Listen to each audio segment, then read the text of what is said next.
Plus minus होतील आणि ते बोनस मार्क सर्वांनाच भेटणार आहेत, एकट्या दुकट्याला कुणालाही नाही भेटणार. तो भले ते टिक केलेला असू दे, गोल केलेला असू दे किंवा गोल केलेला नसू दे, ही वस्तुस्थिती आहे, हा रूल आहे. समल काय म्हणतोय तो हा विषय झाला. आता दुसरा विषय खूप महत्वाचा की सर 120 पासून 130 पर्यंत हजारो मुलं आहेत, 120 पासून 130 पर्यंत हजारो मुलं आहेत सर, मग या हजारो मुलांमध्ये सर माझं सिलेक्शन होईल का, हा एक मॅटर आहे.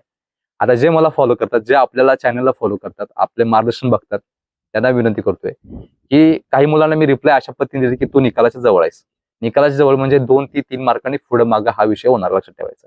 आणि ज्यांना मी शुअर शॉट सांगितलंय की अभिनंदन, मुंबई पोलीसपदी निवड झाल्याबद्दल खूप खूप शुभेच्छा असं दिले आणि पुढे सगळ्या गोष्टी दिलेल्या, लक्षात ठेवायचं.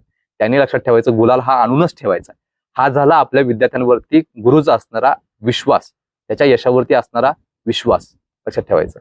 म्हणूनच आज रोहितचं पण मी टाकलेलं आहे की त्याला मी आधीच सांगितलं की तू एससीबीसी टॉपरच असणार आहेस आणि त्याच पद्धतीनं ओपन रँकमध्ये पहिल्या 5 मध्ये असणार आहेत. आता निकाल लागल्यानंतर तुम्ही बघायचं की पीडीएफ मध्ये सुद्धा मी पीडीएफचं नाव सांगतोय.